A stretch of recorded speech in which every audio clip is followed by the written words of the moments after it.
All right, Rabbi, good evening. Good evening. Let's begin. So Baruch Hashem, we have a lot to do tonight. Schus Baruch Hashem to be able to begin Erev Rosh Hashanah and Meretz Hashem together. And of course, again, we begin really just by saying Hodu Ladonai Ki Tov Ki Le'olam Chasdo Mamish, the Nes Nigla, the incredible miracle that we were zocha to see today.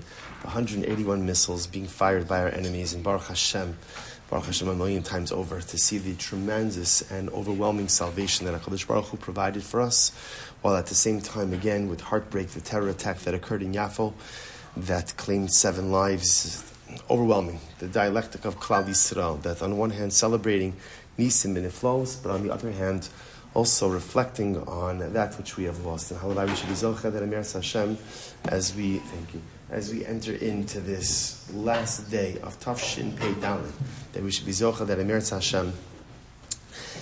The last day of the year ended off with tragedy and with a nisim. We should be zocha that Amir Hashem, the coming year, should have many more nisim than tragedies. The coming year, Amir Hashem, as we've been saying over and over, is Tehei Shnas Pirsum Hanes. That Halavai, again, it should be a year that is filled with overt miracles, like we've seen today. A year filled, Baruch Hashem, with incredible nisim and iflos, not miracles that are embedded in nature, not miracles that live in the world of the ordinary, but supernatural miracles. We should be zocha Meretz Hashem to be able to see them, to be able to experience them in Klal Yisrael, should benefit from them in the year to come, and Meretz Hashem for many years to come. So with that, let us begin. So we are picking up Meretz Hashem. Tomorrow's daf, what we're learning tonight, is Daf Tzadik Test 99, and we are picking up Meretz Hashem on Tzadik Chesam Beis. Again, we'll get in as much as we can. I don't want to keep anyone too late tonight, but we are picking up Meretz Hashem at the 2 dots on Tzadik Chesam Beis, 98b, at the 2 dots. Refes Bakar. So Rabbi Shmuel Refes Bakar, he arotz lasos. So he's arotz lasos. Rabbi Shmuel, remember again, disagreed with Rabbi Akiva on the minimum shiur of a home, whereas Rabbi Akiva said that Allah L'maisa, a home of 4x6 could technically be considered a home. Rabbi Shmuel said this is more like a barn, more like a stable than it is a home. So then the Mishnah went on to say that if one wants to make a refes bakar, if one wants to make a barn or a stable, he could build it 4 amos on 6x6 amos. So the Gemara says as follows. So the Gemara says, refes bakar man katanila. Who is the author of the statement of the barn in the Mishnah? Some say it was Rabbi Shmuel, some say it was Rabbi Akiva. Some say it was Rabbi Akiva. This is what it means to say. Even though, again, something this small normally would be considered to be like a stable or like a barn, sometimes a person, in fact, will make his home small. Sometimes a person could exist in a smaller space. Others say it was Rabbi Shmuel. This is what it means to say. Rabbi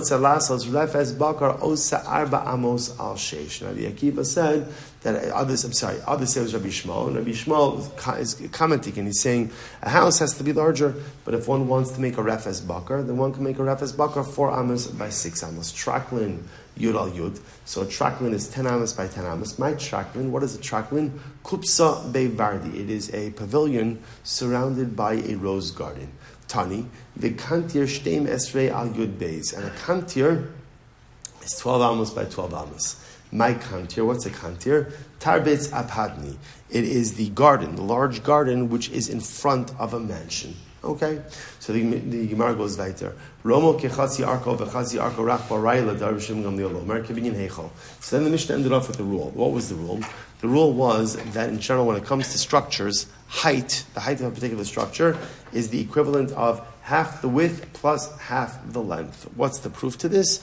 The proof to this ultimately, again, is the Beis HaMikdash. That the Beis HaMikdash, again, had a height of 30 amos, had a length of 40 amos, and a width of 20 amos. So half of the length plus half of the width gives you a height of 30 amos. So the Gemara says, man katanila. Who made this statement? Right? Who is the author of this particular statement?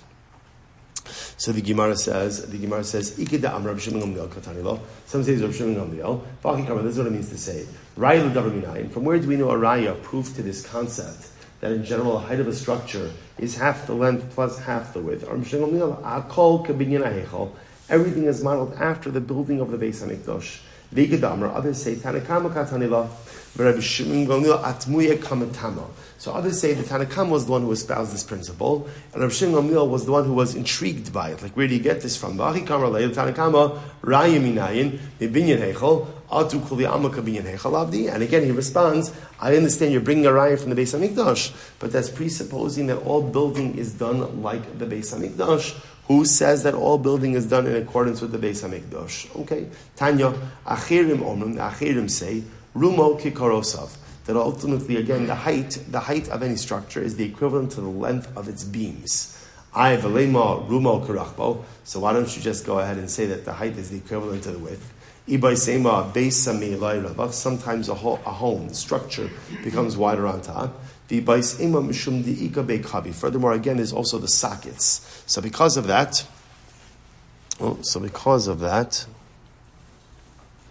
Okay, I don't know what this is. Good. So because of that, ultimately, again, you can't just simply give this formula. Rabbi Chanina, Nafik L'Kiryasa. Rabbi Chanina went out, Ramulei Karai Ahadadi. And he went ahead and he contrasted two psukim with each other. So the Gemara says, Ksiv, it's actually a very beautiful Gemara. Ksiv, V'abayim says, Shabban Amal Shlomo La'Hashem, Shishim Ama Arko, Ve'esim Rachbo, Ushloshim Ama Kamosal. So one pasuk says that the Beis Hamikdash that Shlomo HaMelech built, the dimensions were 60 amos in length, 20 amos in width, and 30 amos in height. So this pasuk indicates that the Beis Hamikdash was 30 amos in height. Uksiv v'lifnei hadvir esrim ama orech ve'esrim ama rochav ve'esrim ama kamasav. Second pasuk indicates the Beis Hamikdash was 20 amos in height. So we hear the contradiction. One pasuk saying the Beis Hamikdash was 30 amos in height. A second pasuk saying that it was 20 amos in height. So what's going on over here? Amar luhu kika choshev misfas kruvim ulamala. So we'll say this is beautiful. They're not contradicting each other. They're just measuring from two different places. The pasuk that says that the height of the Beis Hamikdash was 30 amos, that's measuring from the ground to the ceiling. The one that said from 20 amos, that is measuring from the top of the kruvim. Now remember again, I will say, this is important to understand, the kruvim that they're referring to over here are not the kruvim which were perched on top of the Mizbeach.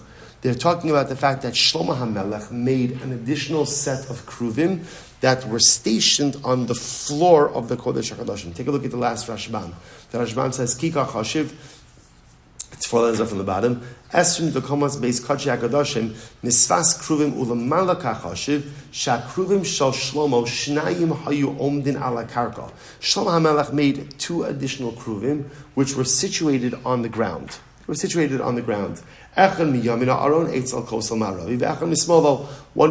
to the right of the Aron, one was situated to the left of the Aron. So they were actually standing on both sides. As opposed to the kruvim of the base of the Aron, which were opposite each other, these 2 kruvim were actually next to each other. One on the right side of the Aron, one on the left side of the Aron. So the Rashbam says over here, he says, "Uknafei and prusos mikir lekir." So again, we'll get into the rest of the dimensions of this in just a little bit, right? But the idea over here is that from the top of the kruvim to the ceiling was 20 amos, which means the kruvim themselves were 10 amos tall, and then again from the top of the kruvim to the ceiling was 20 amos. From the floor to the ceiling was 30 amos. The Gemara says, "My kamash malan." So what exactly is being taught to us over here? Top of Tzadik Test 99a. Ha kamash malan lemata kilamala. We'll say a very beautiful Gemara. It's coming to teach us that the area above the kruvim is the same thing as the area, or I should say the area below the kruvim is the same as the area above the kruvim. What does that mean? Mala mala ein mishamish klum, af lemata ein mishamish klum. Just as the area above the kruvim was totally empty, there was nothing there, so too the area below the kruvim was absolutely empty as well. What does that mean? The area below the kruvim was empty. How could that be? Well, it's a beautiful Gemara. We have a Masorah, we have a tradition. What's our tradition? So, Davar zeh Masoras biyadenu me'avosenu. Makom aron ukruvim eino min amida. I both say one of the miracles of the Beis Hamikdash was that the Aron, the Ark, and the Kruvim, which were perched on top of the Aron, as well as the Kruvim of Shlomo, did not take up any space. They didn't take up space. So somehow miraculously, they stood in the Kodesh HaKadoshim, but they did not take up any space. So this is really we're going to see, by the way, how this works, because halacha l'maisa, the measurements don't make sense in the Kodesh HaKadoshim. They don't make sense. It doesn't add up, as we're going to see in just a moment. There was some type of miracle which seems a bit beyond comprehension, because also, again, one of the rules that we have is that matter always takes up space, right? Matter always displaces something. It's got to take up space. Even if it's a minute amount of space, it's got to take up some space. Yet, miraculously, the Aron and the Kruvim did not take up any space. That supports this. Aron sha'asa Moshe, yesh lo revach eser amos l'chol ruach. Supposed to listen to this. The Aron that Moshe Rabbeinu made, so there was a distance of 10 amos from the edge of the Aron to the Kodesh HaKadoshim, to the Holy of Holies. There's only one problem. What's the problem? The entire width of the Kodesh HaKadoshim was 20 amos. So how could it be that there's 10 amos from either side of each Aron to the edge? That doesn't make any sense. Or the only way to reconcile that is how? That the Aron itself did not take up any space. The Aron didn't take up any space, and because it didn't take up any space, therefore Allah Chalamaysa, it didn't take up any space. I'm Rabbi Nai, so we'll say, just understand over here, what's the pshat? What's the pshat that the Aron and the Kruvim didn't take up any space? It is a physical impossibility. Now, of course, Chosh Baruch Hu could do anything, but what's the pshat? Shabbosai, what it comes down to is like this. What do the Aron and the Kruvim represent? We're going to see in just a little bit. The Aron and the Kruvim represent actually, you know what? Let's finish the sugya. Then we'll come back to this about what the message of this miracle really is. Amar Rabbi Noi, Amar Shmuel, Kruvim b'nei Sayu Omnim. The Kruvim really stood miraculously, which means they didn't take up any space. Shnei Amar, v'chamesh amos knafa kruva achos, v'chamesh amos knafa kruva shenis, eser amos miksos knafa vad ksos knafav, gufayu heichu kaimi. Supposed to now listen to this. So the Gemara says, first wide line. Now this is once again, it's talking about the Kruvim of Shlomo HaMelech, the additional ones that he built that were positioned on the floor of the Kodesh HaKadoshim. So the pasuk says that each wing of the Kruvim, right? Each wing of the Kruvim measured 5 amos, and from the tip of one wing to the tip of the other wing was 10 amos. What's the problem with that? 10 amos doesn't take into account the body. Right? In other words, the Kruvim had a body to it also. So how could it be 10 amos from one wing to another wing? So the Gemara says, what do you see from here? That the whole measurements didn't make sense. In general, just again, the Kruvim themselves, the Kruvim, the Aron were not included they did not take up space. Elashmamina b'nei Sayu Omdim. And we'll see that they stood miraculously. Second wide line. Sorry, Maskefla Abaye. Abaye said, 1 second. The Dilma bolting Katarna golden avokami. Maybe not. Maybe the wings extended from the backs of the Kruvim. In other words, maybe they weren't at the sides of the Kruvim, but rather on the back. If they were on the back, then the body didn't take up any additional space because the body is absorbed, right? We'll call it the width of the body is absorbed in the wingspan. Maybe the Kruvim didn't stand exactly one next to the other, and therefore, again, there was more room to have them lined up across the walls from the Beis Hamikdash, from the Kodesh HaKadoshim. Maybe they were positioned in a little bit of an angle or a slant, so that both of them, in order that there was a little bit of overlap between the wingspan of the two Kruvim.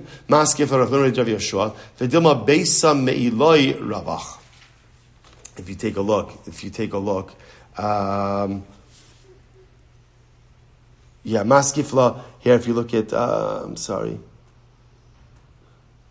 Maskifla of Yeshua, take a look at the Rashbam. Maskifla, no, why do I keep on losing the place here?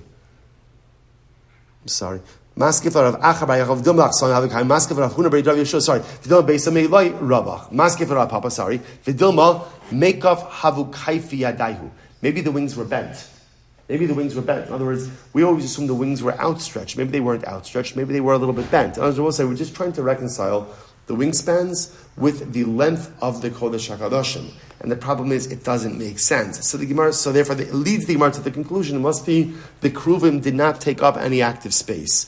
All the Gemara is saying is maybe not. Maybe the Kruvim were positioned in such a way that halacha l'maisa, they took up less space. Maskef Ravashi, Vedilma, Shalchufe Havu Mishachavi. Maybe again, the wings were crossed. Okay, All the Gemara is doing over here is the Gemara is just pointing out, it is possible that the kruvim were able to fit inside of the Kodesh HaKadoshim if they were not placed exactly one next to the other. So the Gemara just raises a whole bunch of different possibilities as to how to possibly reconcile the placement of the two kruvim and not have to rely on a miracle.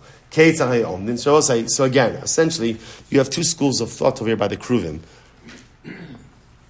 One school of thought says the kruvim were clearly miraculous in nature, for they did not take up any actual space. Second, these other opinions say maybe not. Maybe we just don't know how they were positioned in the Kodesh HaKadoshim. And depending on how they were positioned, or for that matter, how they were fashioned, it's possible to have two kruvim in the length of the Kodesh HaKadoshim. Okay, but I will say, but we're going to go with the miraculous approach, because why not? Why not? Let's go with the miraculous approach. So, so now we're jumping a little bit. So up until now, we were focusing on the kruvim of Shlomo HaMelech. Right, those two additional kruvim that he made that were situated on the floor of the Kodesh HaKadoshim. Now the Gemara is jumping to talk about the kruvim which were perched on top of the Aron. Perched on top of the Aron. So, how were they positioned? It's a very beautiful Rabbi Yochanan Rabbi Lazar. Chad Amar Pneim Ish al Achiv. One said they were facing each other. The Chad Amar Pneim Labayis. Others says no, they were facing the Beis HaMikdash. Now, as Rabbi said, the bodies themselves were facing each other, right? The kruvim on top of them were facing each other. One opinion says their faces were actually facing each other. Other opinion says that their faces were facing away towards the walls of the Beis HaMikdash. Facing the walls of the Beis HaMikdash. So the Gemara says, okay, Ulamanda Amar Pneim Ish, I'm sorry. V'chad Amar Pneim L'bayis. Ulamanda Amar Pneim Ish El Achiv. Haksiu Pneim L'bayis. But according to the opinion that says that they faced one another, what do you do with the pasuk that says? The pasuk says that they faced the walls of the Beis HaMikdash. What do you do with that? Lo kashya kan bizman she'yisrael osir n'sorah shamakom kan bizman she'ein yisrael osir n'sorah shamakom. I will say this is so beautiful that the kruvim assumed different positions at different moments of Klal Yisrael's existence. When Klal Yisrael ultimately again were fulfilling the will of HaKadosh Baruch Hu, the kruvim faced each other. When we were disobedient and not fulfilling the will of HaKadosh Baruch Hu, the kruvim faced away. But according to the opinion that says that they faced away, the kruvim always faced away. What do you do with the pasuk that says that the kruvim faced each other? So the Gemara says, the metzadadi atzdudi. It means that they didn't directly face each other, but they were kind of slanted towards each other. The Sanya Unculus Hager Amar, Unculus, the convert, said, Kruvim Maaset Satsuim. The kruvim were made in the images of children. Right? These two kruvim had the face, one of the face of a young boy, one the face of a young girl. Umitsudadim Peneim Kitam Tanifta Merabo. And ultimately they were angled. They were angled, kind of slanted to each other as a student takes leave of his Rebbe. Right? A student doesn't just turn his back and walk away from his Rebbe. Rather, what does a student do? He kind of backs away slowly, angling himself away from his Rebbe, taking leave of his Rebbe like that. So again, both say fundamental machlokes as to how the kruvim themselves were positioned. But if we go with this first approach, that their positioning depended on the spiritual status of Klal Yisrael. If Klal Yisrael was fulfilling the will of Hashem, the kruvim faced each other. If Klal Yisrael was not fulfilling the will of Hashem, they faced away from one another. So first of all, it's just dramatic and beautiful to see that why is this the demonstration of whether or not we're fulfilling the will of Hashem? In other words, the kruvim were made in the image of people, right? Of a young boy and a young girl, two children facing each other. So why is it that the two children facing each other, that's demonstrative of Klal Yisrael fulfilling the will of Hashem? What do you mean? How is that the will of Hashem? In other words, the Beis HaMikdash could have had so many other simonim. Elamai, what do you see? I would say, what is the ultimate ratzon of HaKadosh Baruch Hu? What does the Ribono Shel Olam want more than anything in this world? It's very simple. What does a parent want more than anything from their children? To get along. To get along. To be kind to one another. To take care of each other. When is Klal Yisrael fulfilling the Ratzon of Hashem? Upneihem ish el achiv. When we are able to face each other. You know what it means, Pneihem ish el achiv? It means, I see you and you see me. It doesn't mean that we agree with each other. Right? It doesn't even mean that we see eye to eye ideologically, but I see you as a Yid, and you see me as a Yid, when it's Pneim Ish Al Achiv, when literally, again, we're able to face each other, that state, by definition, is the state of Osin Ritzono Shal Makom. When there is Achdus, when everyone sees the other, then that is the greatest level of when Klal Yisrael is fulfilling the Ratzon HaKadosh Baruch Hu. The Ribbon Shalom could deal with a whole bunch of stuff. He could deal with our Averos. He knows our Averos better than we know our Averos. So we'll say, you know what's the most incredible thing? We're coming up now, right? We're doing this in Slichus already. Always the most fascinating thing that we sing vidu, right? Ashanu, Baganu, Gazalnu, Dibanadov. It's the weirdest thing in the world. Weirdest thing in the world, right? I've rebelled, I'm immoral, I'm a thief, I'm terrible. That doesn't make any sense. I say, why? Because here's the incredible part. Because what do I know deep down? I know that the Ribbon Shalom could forgive anything. And he does forgive everything. The one thing that the Ribbon Shalom has zero appetite for forgiveness for is when there is discord and when there is machlokes. Everything else can be forgiven. Everything else can be wiped clean. Even the worst of Averos, one could do tshuva. HaKadosh Baruch Hu wants to forgive us. He just makes one simple request. Pneihem ish el achiv. Look at each other, love each other, accept one another, disagree vehemently, but disagree with love, disagree with respect, disagree with at least an understanding for where the other is coming from, even if you vehemently disagree with their particular position. When we are Pnei Isha Achiv, that is Osin Ritzono Shamakum. And now if we bring this all the way back, I also listen, what does it mean when it says that the Kruvim and the Aron Einam Min Amida, they don't take up any space. What does that mean? So remember again, now think about this. The Kruvim represent Achdus. The Aron represents Torah. When a Jew connects himself and tethers himself to Achdus and Torah, you know what happens when you tether yourself to Achdus and Torah? You could defy physical realities. If I am embedded in a life of Torah and Achdus, then ultimately I transcend physical limitations. I transcend measurements. The Aron and the Kruvim Eino Min Amida. When you embed yourself and tether yourself to a life of Torah and a commitment to Achdus, you can overcome anything and everything that is coming your way. They'll say, what an overwhelming lesson for us. It's incredible. I'm sure everybody saw the videos coming out today about what was happening in so many of the shelters. I saw there was one video that came up that I think it was from one of the malls, but they got in the shelter and he saw there's a barber there, a barber in the shelter. He's who needs a haircut? And he's giving haircuts, pre-emptive haircuts in the shelter. It's fantastic. Another one was a chasana, interesting, chasana ever shown, I don't know, chasana, and again they were dancing in one of the shelters. The incredible thing about Yidden is when we're in shelters, because missiles are raining down on us, the Achdus is palpable and incredible. The avoda is when we leave the shelter, the Achdus has to be there as well. And I will say this is part of the avoda of Yamim Noraim also, is to work on this. What does it mean? Tshuva itself is something that defies reality, right? Rabbi Soloveitchik writes about this. He explains that tshuva makes no sense. Why does tshuva make no sense? Because at the end of the day, every action has a reaction. Tshuva allows you to do an action and then undo the reactions. It doesn't make any sense. That's why the Gemara says that tshuva was created before the world was created. Because the world was created, there's a concept of cause and effect. Tshuva was created even before the concept of cause and effect. Tshuva is also eina min amida. So if I want to access the power of tshuva, I need two things. I need an aron and I need kruvim. I need to embed myself in a life of Torah, a life of ruchnius, and up my spiritual game. And I need to hold on to the kruvim. And I have to live a life of pneim ish el achiv. If I can have those two things that are einam min amidah, those two things transcend reality, or transcend physical limitations, then I have the ability to tap into tshuva, which transcends physical limitations as well. Incredible. Mishnah. Shabbos, I have a pit. Now it happens to be my pit is inside of the house of my friend. Okay, so this is an interesting case over here, right? So I have a water pit, like a well. I have a well, happens to be is situated in Reuben's house. All right, so again, the Rashbam points out, how exactly does that happen? So it could be, maybe it's Yerusha, and I inherited the well, Reuven got the house, right? Or again, I bought it. Whatever the case is, the point is, I own the well, but the well is situated in Reuven's house. Now, both say, now remember again, I have a right of way to get to my well. So Mishyesh Labar Lefnim Beiso Shechavero Nichnas B'Shash Adech B'nei Adam Nichnas. Well, so now what the Mishnah says essentially is, even if I have a right of way, I have to use my right of way responsibly.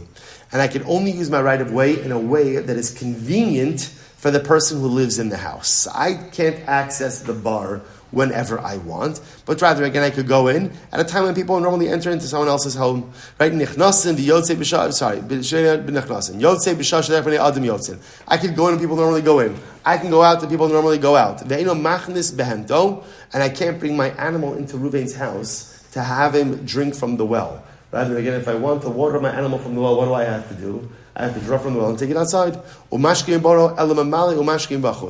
Rather, again, I fill up the water and I take it out from Reuven's house. So I say, even though I have access, the Mishnah says, number one, I can only access it at a time that's normal, which means it's convenient for Reuven. Number two, only I'm allowed to access it. I can't bring my animal in. Furthermore, and I make a lock for the well, and Reuven makes a lock for the well. Each of us put our own lock on the well. So the Gemara says, okay, 1 second. Now, I understand why I put a lock on the well, right? Why do I put a lock on the well? I'm the owner of the well. Why do I put a lock on it? Because it's situated in Reuven's house. I don't want Reuven going ahead and taking from my water when I'm not there. But why does Reuven put a lock on it? Both of us, Rabbi Yochanan says, both me, the owner of the well, and Reuven, the owner of the home in which the well is situated, both of us put a lock on the bar. So I understand why I put a lock on the bar, a lock on the well, because I want to guard my water. But why does Reuven have to put a lock on his well? Ultimately, again, so it shouldn't have the appearance of immorality. What are we concerned about over here? If I could access the well at any time, I could walk into Reuven's house, even if Reuven's not home. Which means that I may end up being alone in the house with Reuven's wife. Which again, even if nothing happens, it has the appearance of something inappropriate. So therefore, what does the halacha say? Reuven puts a lock on there also. By Reuven putting a lock on there also, what happens?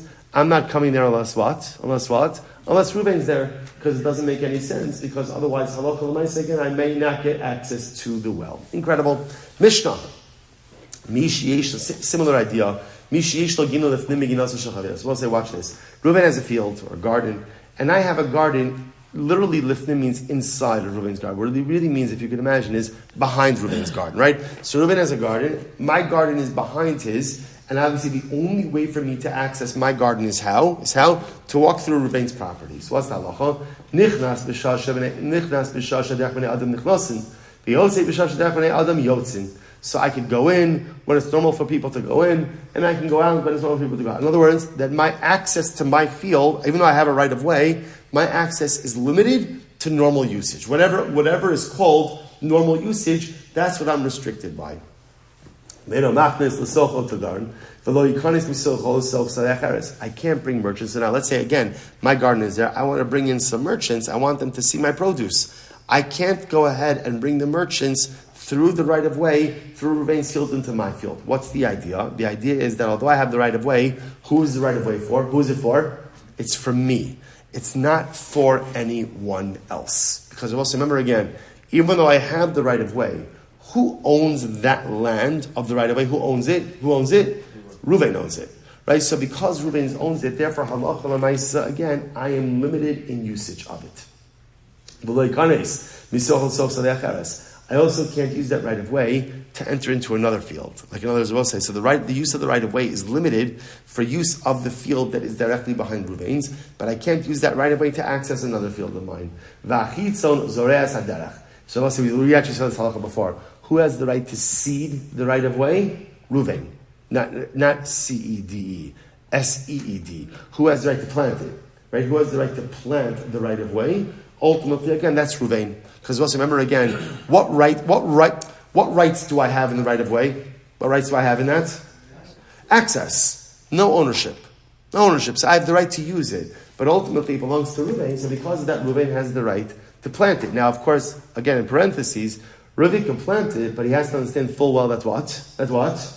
Whatever he plants may get trampled because I'm going to be walking over it. Okay, so that's the balance over here. So also, however, listen to this.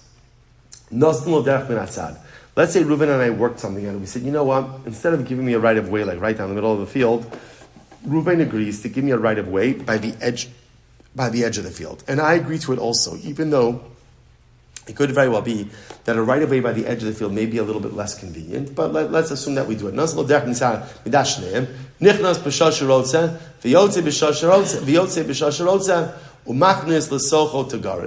now listen to this. If, however, the right of way is not in the middle of Reuven's field, but instead we agreed on a parcel by the edge of the field. So because that right of way does not interrupt with Reuven's normal functioning of the field, therefore what? I can come and go as I please. I can come and go as I please. Not only that, I can bring merchants in there as well. In other words, there's greater usability of a right of way that does not interfere with Reuven's field. However, but I still can't use that right of way to access a different field. In other words, at the end of the day, still the use of the right of way is limited ultimately, again, to use of the actual field that I own. But to use that right of way, even on the side, to get to another field, then I'm not allowed to do. And what's the halacha? And in this case, halacha l'maisa, neither of us, neither me nor Reuven, are entitled to go ahead and plant that right of way. So we'll say, so essentially, two different halachas in right of ways. If I have a right of way that somehow goes like it towards, we'll call it in the middle or in the body of Reuven's field, I'm limited to using it when it's convenient or when it's quote unquote normal. I can't bring in merchants using that right of way. And again, halacha l'maisa, Reuven has the right to plant it. If we agree on a right of way that's on the edge of the field, then halacha l'maisa, I can use it as I please. I can bring in merchants. I still can't use it as a shortcut to get to another field, and neither of us have the right to plant it. Beautiful. I'm Rabbi Yehuda, I'm Shmuel. I'm a Beis HaShachar. Supposed to listen to this. So now let's say I have a channel. Now Amma literally is a channel for water in an irrigated field. Ani mocher lecha. So I'll say, so now listen to this. I'm selling Reuven an irrigation channel. That's what I'm selling him, right? I'm selling him a channel for irrigation purposes. Now Reuven is going to be the proud owner of an Amma Beis HaShachar. So what's that? So we'll say, what is included? What exactly comprises an irrigation channel? So the Gemara says, no single Beis Amos l'socha. So first of all, the channel itself is 2 amos wide. And again, remember the channel has to have like banks on both sides. So the channel itself is 2 amos wide, and then there's 1 amma of a dirt bank on each side. Okay? Amma beis hakilon. What happens if I sell Reuven a channel, ultimately again to go into a pond? Now the Rashbam points out over here, what would you use a pond for? Laundering, right? Laundering your clothing, washing things. Sometimes giving animals to drink. So I'm selling Reuven a channel for water going into a pond. What's included in that, or what are the dimensions there? First wide line. No sino ama achas v'socha. So we'll say, first of all, that channel is a little less. It's not as wide. So it's only 1 amma wide. V'chatzi amma mikan lagafel. And again, an additional half. So 1 amma of space, the interior space, and a half an amma for each of the sides. Va'osa agafayim mizoram. So we'll say, so here's what's interesting. Now the banks of the channel, right? The sides of the channel, who has the right to plant in those areas? Rabbi Yehuda Shmuel Bal Hasada Zoram. Rabbi Yehuda says the name of Shmuel, ultimately the owner of the field. The owner of the field has the right to plant the channel. So Nachman Rabbi Shmuel Bal Hasada no. I'm sorry, let me read that wrong. Va'osa agafayim mizoram. Now say there's two different lashonos over here. There's Zorea and Notea. Zorea means plants, like to plant a plant, right? Notea means to plant trees. So now the Gemara asks, who has the right to plant plants on those banks? Rabbi Yehuda says, Rav Nachman Shmuel Balasada Notam. Rav Nachman Shmuel says the owner of the field has the right to use it, but he's not allowed to plant plants. He's allowed to plant trees, but not plants. Now what's going on over here? Mandam Zoram Kol Shekei Notam. So the opinion that says that you could plant plants certainly agrees that you could plant trees. The Bava say, what's the difference between trees and plants? See, the issue over here is also, if you can imagine, remember you have the channel, and then you have the banks on the side of the channel. So you have dirt built up on the side. So So now we're saying the owner of the field has the right to plant it. If you plant plants there's a very strong possibility for plants, the roots don't go as deep. So because they don't go as deep, it's possible they're going to come out of the sides of the channel embankment, weakening the embankment, as opposed to trees have roots that grow further down. So therefore the Gemara says like this, the opinion that says, Man da amar zoram kol shekein notam, so the one who says that you could actually plant plants, certainly says that you could plant trees, uman da amar notam, but the one who says you can plant trees, aval zoram lo, but you can't plant plants. Why not? Chilchulei michalchulei. Because ultimately, again, the roots of the plants will penetrate the dirt, will undermine the dirt, and cause the banks of the channel to ultimately buckle. Okay,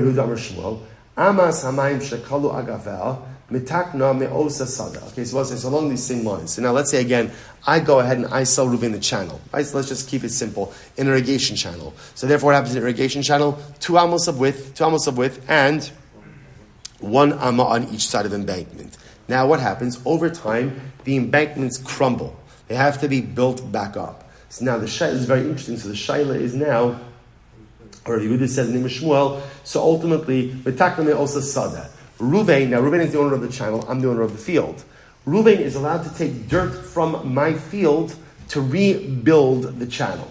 Why? What's the logic there? Because b'pashtus, if there was soil erosion, right, where did the soil go? It went back into the field. So therefore, Allah Reuven is permitted to take dirt from my field. But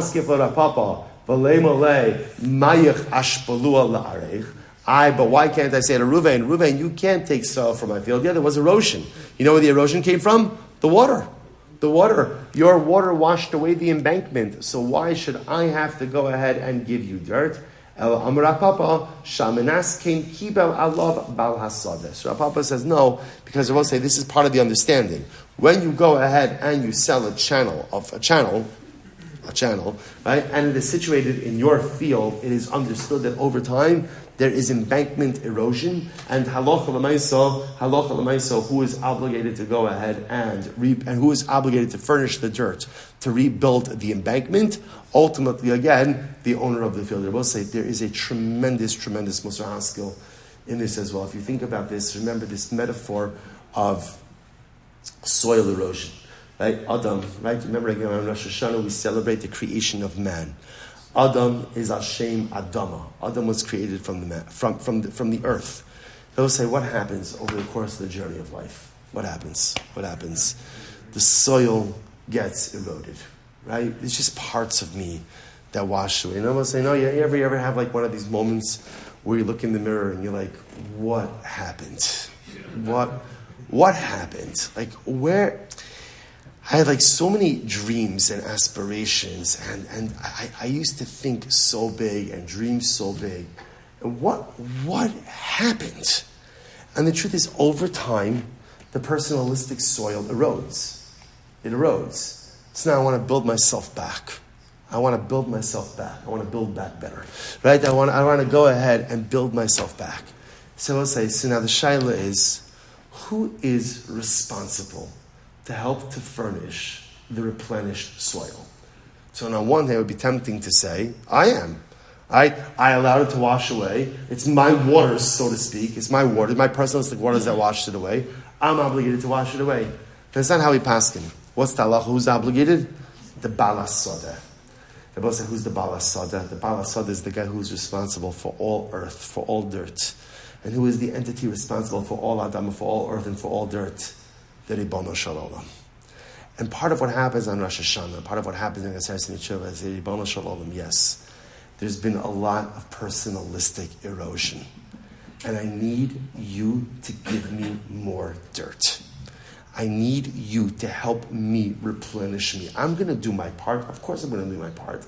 I'm not going to sit back, relax, and enjoy the show and ask for HaKadosh Baruch Hu to do everything. But I also recognize, and as I get older, I recognize this even more, I really can't do it by myself. I really can't. I just can't do it on my own.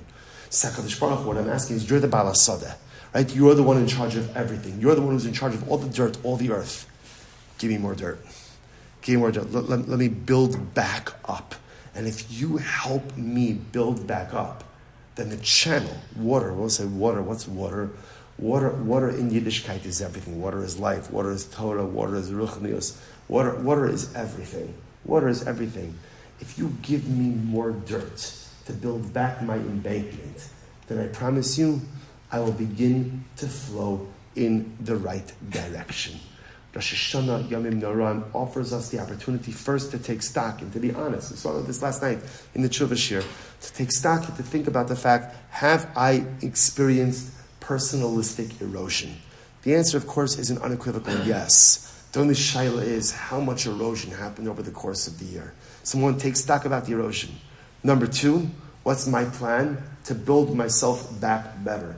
But number 3, recognize I can't do it by myself. I need the Balasada. I need the owner of all earth. I need the owner of all dirt. I need him to supply me with more dirt, with more earth, with more life, with more koach, with more energy. And I promise, Balasada Kadosh Baruch Hu, if you give me what I ask for, I promise to build something beautiful. Let's say we will stop over here for tonight. Shkoyach, everyone. A good Erev Yontiv. I look forward again. Now tomorrow, Meretz Hashem, we start with Slichos at 6 o'clock a.m. You're okay. It was either this tonight or Daf Yomi at 5:20 tomorrow morning. You're welcome. You're welcome. Let's say Shkoyach. All right, Chevron Zoom, have a great day. Wow, good to see everyone.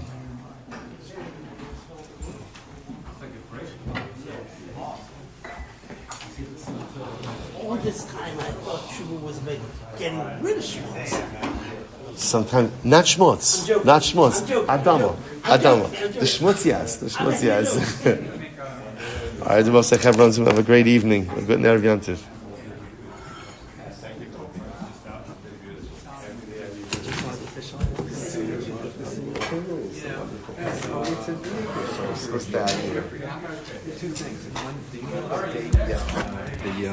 The dedication for the